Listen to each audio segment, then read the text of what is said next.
Top of the morning to you, everyone! So I know that House originally wasn't in favor of contacting Detective Cuff, but it seems like we're running out of options. Plus, with another one of his predictions coming to pass, I figure it's a good idea to, check in with him, see if he has any new thoughts he wants to share with us. So hopefully the luck of the Irish will be with us today because, hey Jack, we're calling Cuff.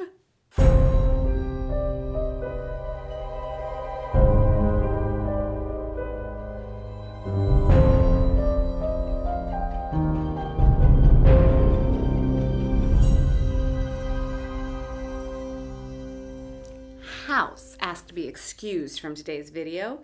He and Josette are, they're making corned beef and cabbage for two. I guess I'm gonna just have to fend for myself today. But we do need Cuff's help in order to get this investigation moving, so hopefully he has something helpful to say today. All right, here we go. Ah, Miss Lawrence. To what do I owe this great honor? Hello. I was just hoping to borrow a few moments of your time, Detective. Former detective. I'm a retired man enjoying life's simpler pleasures now. Right. Of course. Just a few questions from an old friend is all. Very well. Though I must say, since I've left the Marshall estate, I haven't been able to stop thinking about something. Really? What is that? The perfect symmetry of your front rose garden. Ah. I've tried my very best to replicate it my own way, though to less than exact results. I really must talk with your gardener. Yeah, absolutely, yes. But that's not why I called you. Of course not. You have questions about the Moonstone. Exactly. Okay. Is there anything that you can tell me? Anything that struck you after you left, or anything that stuck with you? My dear, the only thing that stuck with me is the exquisite nature of that heavenly rose garden. Oh, okay. So nothing besides the rose garden, then? No sudden bursts of inspiration, no distant connections that finally make sense, or no helpful tips on detectiving? Ms. Lawrence, when you've investigated as many cases as I have, Yeah? you develop a nose for the ones that bear remembering. Okay, and the Moonstone? The Moonstone is one of those cases. Though, sadly, nothing comes to mind as a loose thread. Okay, but when you left, you made 3 predictions. That we would hear from Mr. Kipper, that we would hear from Maya, and that somehow Luker would be involved. And what of those predictions? Exactly. So Mr. Kipper accosted Greyson Herncastle a little while after we thought he was gone. And then Luker's manifest was publicly exposed, and there's an item that's included on there that could be the Moonstone. Nothing of poor Rosanna. Oh, no, not that we can tell. Based on the evidence that I found at the time, and nothing said here very much changes my thinking, I believe Paul Stoddard and Rosanna Spearman were somehow working together. Okay, but you said no one stole the Moonstone. I said no one has. I never said it wasn't stolen.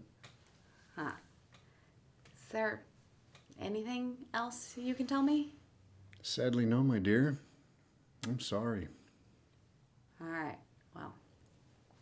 Nevertheless, you've given me some things to think about, so thank you for your time, Detective.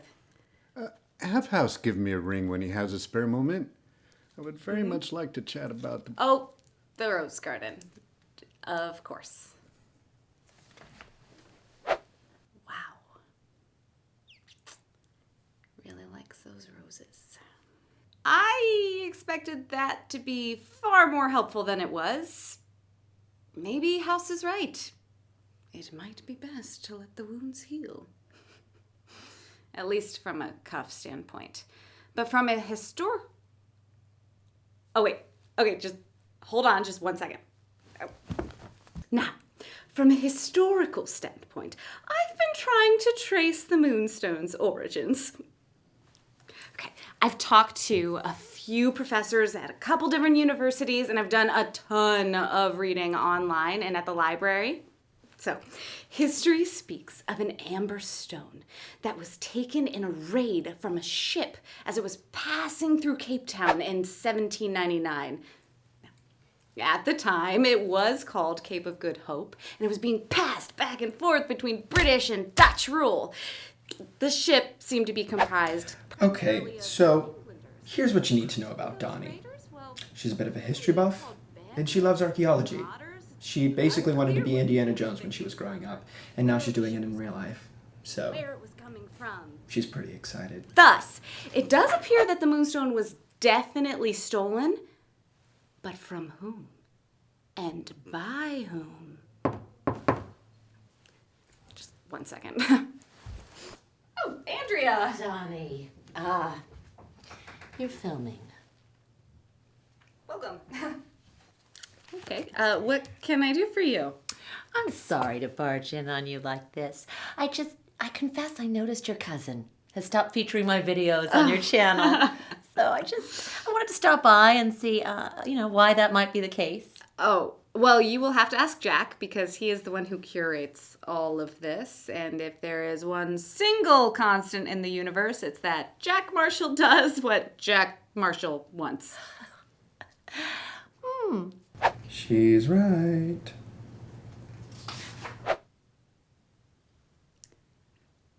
Okay. Well, since you are still here, maybe you can give us an update on the college and Paul. Oh, well, St. Agatha's is, as it always has been, old and dreary. Reverend Stoddard is another story. Really? Yes. I mean, you saw how he inexplicably canceled the Libria contract with Greyson Herncastle. Yeah. Well, he's also become increasingly private and isolated, even in the face of heavy seduction. Wait, heavy seduction? Rachel Seagrave, the same officer of the law who dreadfully mishandled the initial Moonstone investigation, she's practically been throwing herself at him. I mean, she even went so far as to insert herself in a small get-together that Paul and I had organized with Greyson Herncastle, on Valentine's Day, no less. I mean, that level of intrusion. It's embarrassing. Yeah. It's embarrassing. Yeah. Are you sure she's throwing herself at him? Well, she's repeatedly and publicly made it no secret that she's available and ready if Paul is ever interested, so yes. I see. But he's, not. Oh, honey, no, he's not. But back to Meridew, can you believe it? Wow. Most of the rest of that was just plain old gossip and an invitation to Andrea's next oils party. Not much assistance to you in regards to the Moonstone. I will admit, though, that hearing that Paul's not interested in someone else, at least right now, is encouraging. I know that my focus needs to be on the investigation, so Moonstone first, Paul second. And because the great Detective Cuff was of little help as well, looks like the riddle's the only lead we've got. And since we're going to need more than luck to figure this out, follow me on Twitter and help me solve the riddle. At this point, I think you're all I've got. They ate all the corned beef and cabbage, so happy St. Patty's to me.